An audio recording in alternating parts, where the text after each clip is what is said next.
What's up, YouTube? Chris Haver here from Well Done Farm Co.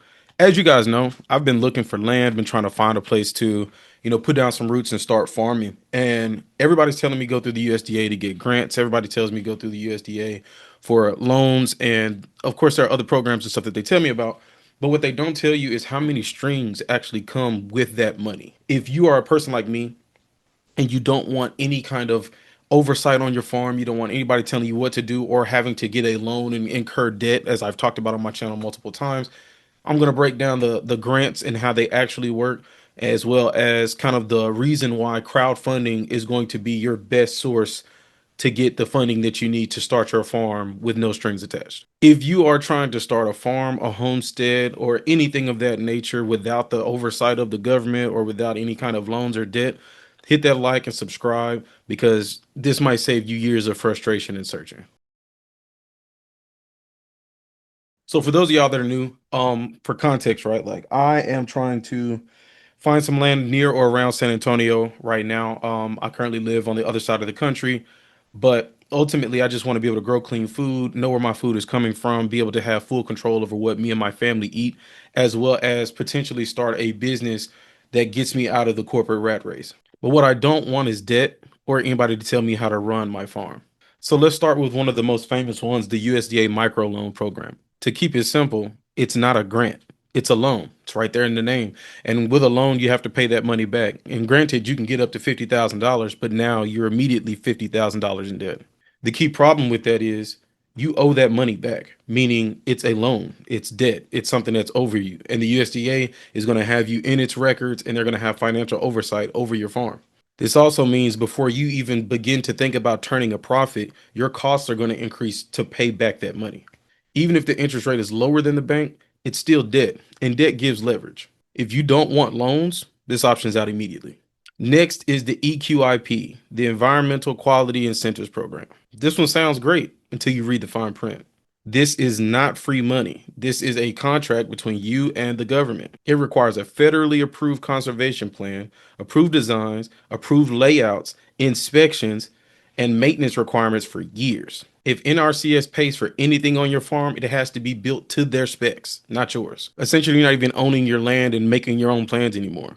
You're managing somebody else's. Once NRCS touches a piece of land, it's in the databases permanently. EQIP offers money at the cost of your autonomy. SARE grants are different because the SARE usually funds on-farm education and research. For example, testing grazing systems, different forage mixes, and even pest control. But what they don't fund, land purchases, farm startups, and basic infrastructure. And because it's research, you're required to publish your findings publicly. So while SARE grants don't control your land, they don't help you get land either. Next is the Value Added Producer Grant. This program helps farmers market and sell value added products. For example, meat processing, branded food products, and marketing systems. The cons are it requires a one-to-one cash match, meaning whatever they give you, you have to have, which also means it's going to be a lot of heavy accounting and they're going to control the books. You will have to reimburse most or all that money. And finally, our favorite thing, they're going to audit you because they're financially embedded with you. So while they don't tell you exactly how to farm, they 100% will control the money. VAPG can help existing businesses grow, but it's not going to be able to help you start your farm. And the last one is the Beginning Farmer and Rancher Development Program. And while it sounds helpful, it doesn't fund farmers at all. It funds universities and nonprofits that teach farmers. So this is completely irrelevant in terms of what I'm trying to do in finding money to buy land. So when you actually line all this up, here's the truth. Microloans, they come with debt, medium land control, medium paperwork, and they don't buy land. The EQIP, no debt, but high land control, high paperwork, still can't buy land. The SARE, no debt, low land control, medium paperwork, not buying land. VAPG, no debt, financial control, high paperwork, no land. And lastly, the BFR DP, none of it applies in any of these categories because it's not for farmers and you still can't buy land.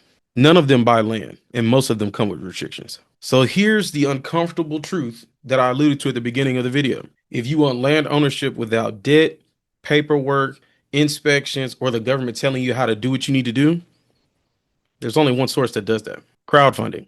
Now, I know crowdfunding is a super uncomfortable subject just because it's literally you asking for a handout, so to speak. But in all honesty, if you think about what it could bring you if you just had the bravery to reach out and ask, the possibilities are endless. Crowdfunding is voluntary money. No liens, no repayment, no access rights, no compliance authority. People give because they believe in your vision and your mission, not because they can get a piece of it. When you strip this all the way down, it's not about profit.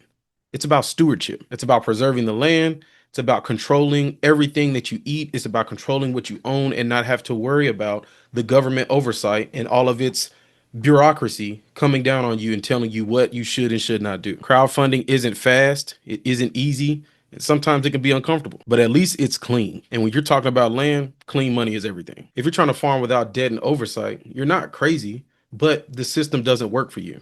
Hit the subscribe button if you want to follow my journey. Like this video if it clarified anything for you. And comment below if you're trying to figure any of this stuff out because you're not alone. Definitely appreciate you guys for watching. Peace.